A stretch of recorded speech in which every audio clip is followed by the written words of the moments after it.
नमस्कार साथियों, सार्थक पहल बदलाव हमसे में पुनः एक बार आप लोगों का स्वागत है। और चलो बने अर्थशास्त्री श्रृंखला के अंतर्गत हम लेके आए हैं उत्पादन और उत्पादन के विभिन्न साधन। तो हमारा आज का टॉपिक है प्रोडक्शन, उत्पादन। उत्पादन, प्रोडक्शन। उत्पादन की बात करते हैं तो उत्पादन का क्या अभिप्राय है?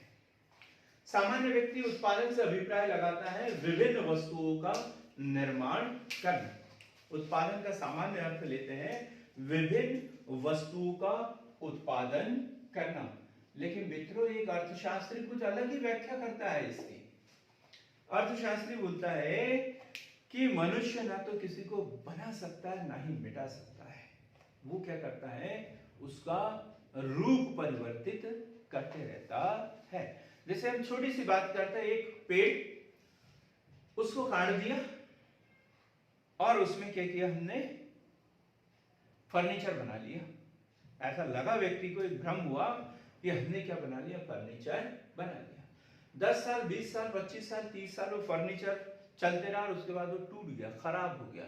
फिर हमने उसको क्या किया, जला दिया और ऐसा लगा कि हमने उस लकड़ी को नष्ट कर दिया। लेकिन ऐसा हमने कुछ भी नहीं किया।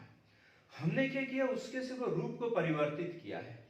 हमने लकड़ी काटी, फर्नीचर बनाया और फर्नीचर को जला के, उस लकड़ी को जला के भी राख बनाई। राख के साथ में हम देखें कि वो जो लकड़ी बनी कैसे थी। एक छोटा सा बीज हमने जमीन के अंदर डाला था और उससे अंकुरण हुआ, पौधा बना। पौधे ने सूर्य से ऊर्जा प्राप्त की, सूर्य प्रकाश प्राप्त किया, वातावरण से ऑक्सीजन ली, ऑक्सीजन, CO2 ली वातावरण से, जल लिया और इस तरीके से उसने अपना विकास किया, ऊर्जा का संरक्षण किया। फिर हमने उसको जला दिया आखिरी में। तो जिन तत्वों से मिलकर बना था वहां वो तत्व निकल गए। जैसे उसे लकड़ी को जलाया तो चिंगारें निकली, आग निकली, मतलब वो सूर्य की रोशनी थी, जितनी ली थी उतनी हमने दे दी वापस। उसी प्रकार मिट्टी से जो प्राप्त किए वो राख बची और वो मिट्टी में ही मिल गया। तो इस तरीके से हम यदि व्यवस्थित तरीके से समझने की कोशिश करें तो व्यक्ति ना तो किसी वस्तु का निर्माण करता है और ना ही उसका विनाश करता है। वो क्या करता है, केवल उसका रूप परिवर्तित करता है, रूप परिवर्तित करता है।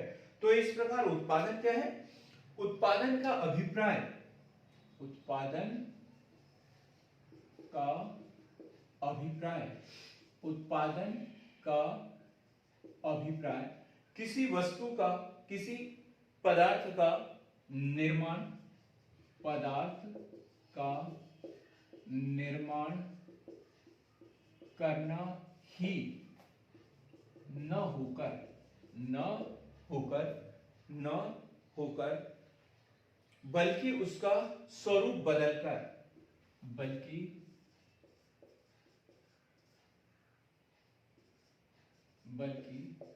उसका स्वरूप बदलकर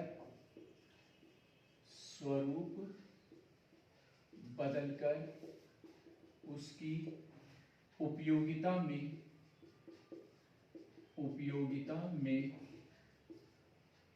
वृद्धि करना होता है। ये है उत्पादन। उत्पादन क्या है, किसी भी वस्तु के स्वरूप में परिवर्तन करके उसकी उपयोगिता में वृद्धि करना। जैसे गेहूं को पीस लिया, आटा बन गया, उसकी गुणवत्ता में वृद्धि हुई। आटे से हमने ब्रेड बना लिया, बिस्किट बना लिया, तो उसकी गुणवत्ता में और अधिक वृद्धि हो गई। तो हम कहते हैं कि हमने ब्रेड बना लिया, चपाती बना ली, बिस्किट बना लिए, दलिया बना लिया। तो ये क्या है, हमने उस वस्तु की स्वरूप में परिवर्तन किया और उसकी गुणवत्ता में वृद्धि कर दी, उसकी उपयोगिता में वृद्धि कर दी, उसमें प्रतियोगिता का सृजन किया। उसमें प्रतियोगिता का भी सृजन करते हैं तो कहते हैं कि हमने किसी वस्तु का उत्पादन किया है। अब हम देखेंगे उत्पादन के साधन। उत्पादन के साधन तो अलग अलग अर्थशास्त्रियों द्वारा इसके संबंध में मतभेद है। और जैसे जैसे डेवलप होता गया और इन साधनों में कमी बेशी होते चली गई। हम सबसे पहले बात करते हैं एडम स्मिथ। एडम स्मिथ आप लोगों को याद हो, जो हमारा सबसे पहला वीडियो आया था वो था अर्थशास्त्र क्या है, अर्थशास्त्र क्या है, और उसमें एडम स्मिथ के बारे में पढ़ा था कि 1776 में इनकी पहली बुक प्रकाशित हुई थी, an inquiry into the causes of wealth of nation. Wealth of nation, राष्ट्रों के धन के सिद्धांतों की खोज। तो इसके माध्यम से उन्होंने आर्थिक विचारों को एकत्रित किया, इसलिए इसे अर्थशास्त्र का जनक कहा जाता है, फादर ऑफ इकोनॉमिक्स कहा जाता है। किसे? Adam Smith, father of economics. तो इन्होंने उत्पादन के 3 साधन माने हैं। इन्होंने उत्पादन के 3 साधन माने हैं। एक है भूमि, दूसरा पूंजी और तीसरा श्रम। भूमि, पूंजी और श्रम।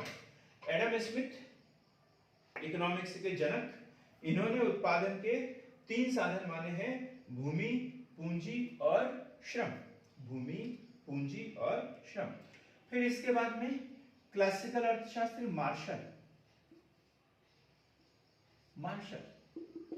मार्शल द्वारा उत्पादन के 4 साधन माने गए हैं।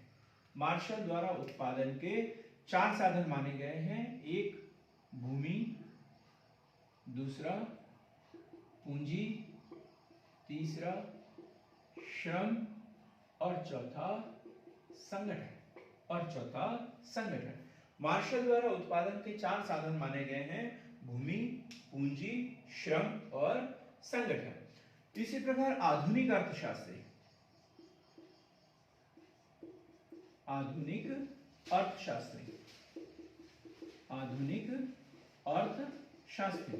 इन्होंने उत्पादन के 5 साधन माने हैं। इन्होंने उत्पादन के 5 साधन माने हैं, भूमि, पूंजी, श्रम, संगठन और साहस। ये क्वेश्चन बनता है कि वर्तमान में आधुनिक जो अर्थशास्त्री उत्पादन के कितने साधन मानते हैं, तो वो है 5, भूमि, पूंजी, श्रम, संगठन और साहस। जब इन साधनों को क्रय किया जाता है, उत्पादन कार्यों में प्रयोग किया जाता है, तो इनको पारितोषिक में मिलता है। भूमि को जो मिलता है वो लगान मिलता है, पूंजी को जो मिलता है वो मिलता है ब्याज, श्रम को जो मिलता है वो मिलती है मजदूरी, संगठक जो होता है उसको मिलता है वेतन, और साहसी जो होता है उसे मिलता है लाभ या फिर हानि। उसे क्या मिलता है? लाभ या हानि। साहसी को कहीं एक अन्य नाम पे मिलता है उद्यम या उद्यमी, तो इसको मिलता है लाभ या हानि। तो भूमि को लगान मिलेगा, पूंजी को ब्याज, श्रम को मजदूरी, संगठन को वेतन और साहस को क्या मिलेगा? लाभ या हानि। तो इस तरीके से देखा, उत्पादन क्या है कि वस्तु का स्वरूप बदलकर उसकी उपयोगिता में वृद्धि करना, उसमें प्रतियोगिता में वृद्धि करना। और एडम स्मिथ ने उत्पादन के 3 साधन माने हैं, भूमि, पूंजी और श्रम। वही मार्शल ने उत्पादन के 4 साधन माने थे, भूमि, पूंजी, श्रम और संगठन। आधुनिक अर्थशास्त्रियों के अनुसार उत्पादन के 5 साधन है, भूमि, पूंजी, श्रम, संगठन और साहस। इसी प्रकार भूमि को उसके उपयोग के बदले में लगान मिलता है, पूंजी को ब्याज मिलता है, श्रम को मजदूरी मिलती है, संगठन को वेतन मिलता है और साहसी या उद्यम को लाभ या हानि का भागीदार होता है। आधुनिक अर्थशास्त्री प्रोफेसर वॉन विचर, ये क्वेश्चन भी इंपॉर्टेंट है, प्रोफेसर वॉन विचर, इन्होंने उत्पादन के साधनों को, ये जो 5 साधन हैं, भूमि, पूंजी, श्रम, साहस और संगठन, इनको 2 भागों में बांटा है, 2 भागों में बांट दिया। एक है विशिष्ट और दूसरा है अविशिष्ट। विशिष्ट और अविशिष्ट, ये क्वेश्चन बनता है कि विशिष्ट और अविशिष्ट के रूप में किस अर्थशास्त्री ने उत्पादन के साधनों को बांटा है। तो वो है वॉन विजर। विशिष्ट साधन, विशिष्ट साधन वो होते हैं जिसका केवल एक और एक उपयोग होता है, उसको और कहीं उपयोग में नहीं लाया जा सकता। उसी प्रकार अविशिष्ट साधन वो होते हैं जिनका कोई क्राइटेरिया नहीं है, उसको कहीं पर भी उपयोग में लाया जा सकता है। जैसे रिटायर्ड व्यक्ति, अब वो विशिष्ट साधन है क्योंकि वो सिर्फ किसी भी दुकान मकान इधर उधर चौकीदारी कर सकता है, तो विशिष्ट साधन है। लेकिन एक 21 साल का यंग युवक वो अविशिष्ट साधन है क्योंकि वो कभी भी कोई भी काम कर सकता है। इसी प्रकार जेएस मिल और चैपमैन, जेएस मिल व चैपमैन, ये दो अर्थशास्त्री जिन्होंने उत्पादन के केवल दो साधन माने हैं। इनके अनुसार उत्पादन के केवल दो साधन हैं, एक भूमि और दूसरा होता है श्रम, भूमि और श्रम। तो जेएस मिल और चैपमैन ने उत्पादन के दो साधन माने हैं, एक भूमि और दूसरा है श्रम। अब हम भूमि को बड़े अच्छे से पढ़ लेते हैं, भूमि क्या है, और फिर हम श्रम को पढ़ेंगे कि श्रम क्या है। बड़ी सीधी सी बात है, भूमि क्या है। सबके मन में विचार आ रहा होगा भूमि यानी होता है मिट्टी जमीन। तो मित्रों, मिट्टी अलग है, जमीन अलग है और भूमि अलग है। हम बात करते हैं मिट्टी की, तो मिट्टी या मृदा, क्रॉप जिसे कहते हैं, मिट्टी या मृदा, सॉइल। तो जमीन की ऊपरी परत जो पेड़ पौधों को उगने बढ़ने में सहायक होती है वो मृदा कहलाती है, ऊपरी परत है जिसमें पेड़ पौधे उगते हैं, वो मृदा है। जमीन क्या है, वो पूरी की पूरी जिसमें चट्टाने पत्थर सब कुछ शामिल है, वो जमीन है। हम बात करते हैं भूमि की, तो सामान्य व्यक्ति के लिए भूमि कुछ अलग है, लेकिन एक अर्थशास्त्री के लिए भूमि अलग है। और हमारी मुहिम ही है चलो बने अर्थशास्त्री, तो हम अर्थशास्त्र की तर्ज पर भूमि को समझते हैं। तो प्रकृति द्वारा जितने भी निःशुल्क उपहार दिए हुए वो सब भूमि के अंतर्गत आते हैं। चाहे हम मिट्टी की बात करें, चाहे मिट्टी के ऊपर पाए जाने वाले जल की बात करें, मिट्टी के ऊपर पाए जाने वाले पेड़ पौधों की बात करें, मिट्टी के ऊपर पाए जाने वाली हवा की बात करें, सूर्य प्रकाश की बात करें, या मिट्टी के जमीन के अंदर पाए जाने वाले खनिज पदार्थों की बात करें, भूमिगत जल की बात करें, मैग्मा की बात करें, लावा की बात करें, ये सब के सब भूमि है। जिसे इंसान ने नहीं बनाया है वो सब भूमि है। प्रकृति से प्राप्त संपूर्ण निःशुल्क उपहार जो होते हैं वो भूमि के अंतर्गत आते हैं। अब भूमि की एक एक विशेषता हम पढ़ेंगे कि प्रकृति का निःशुल्क उपहार, भूमि क्या है, प्रकृति का निःशुल्क उपहार, क्योंकि ये हमें मिला है, हमने बनाया नहीं, प्रकृति का निःशुल्क उपहार। दूसरा है सीमित पूर्ति, सीमित पूर्ति, हम इसको कम या ज्यादा नहीं कर सकते। जैसे हम पेट्रोलियम की बात करते हैं, प्राकृतिक ऊर्जा के संसाधनों की बात करते हैं, कोयला, पेट्रोलियम या खनिज पदार्थों की बात करते हैं, ये तो प्रकृति ने द्वारा हमें निःशुल्क प्रदान किया है, लेकिन इनकी पूर्ति कैसी सीमित है। यदि इनका उपयोग हम करते हैं तो ये जितना उपयोग करेंगे उतना खत्म हो जाएगा, इनकी पूर्ति एकदम सीमित है। भूमि का अविनाशी होना, भूमि का अविनाशी होना, भूमि का अविनाशी होना, हमने उत्पादन की प्रक्रिया के अंतर्गत ही पढ़ा कि हम किसी भी वस्तु का स्वरूप बदल सकते हैं, उसे नष्ट नहीं कर सकते। तो भूमि को कभी हम नष्ट नहीं कर सकते, उसका स्वरूप बदल सकते हैं। स्वरूप जितना ज्यादा बदलेंगे उसके दुष्परिणाम भी हमें भुगतना पड़ता है। भूमि गतिहीन है, भूमि गतिहीन है, इसको हम एक स्थान से दूसरे स्थान पर लेकर नहीं जा सकते। भोपाल में हमने प्लॉट खरीदा, मकान बना लिया, और यदि हम बैतूल में आकर रहना शुरू कर दे तो उसको, उस मकान को वही बेचना पड़ेगा, उसको उठाकर यहाँ पर नहीं ला सकते हैं। उस जमीन को हम एक स्थान से दूसरे स्थान पर लेकर नहीं जा सकते। तो भूमि कैसे है, गतिहीन है। उत्पादन का निष्क्रिय साधन, उत्पादन का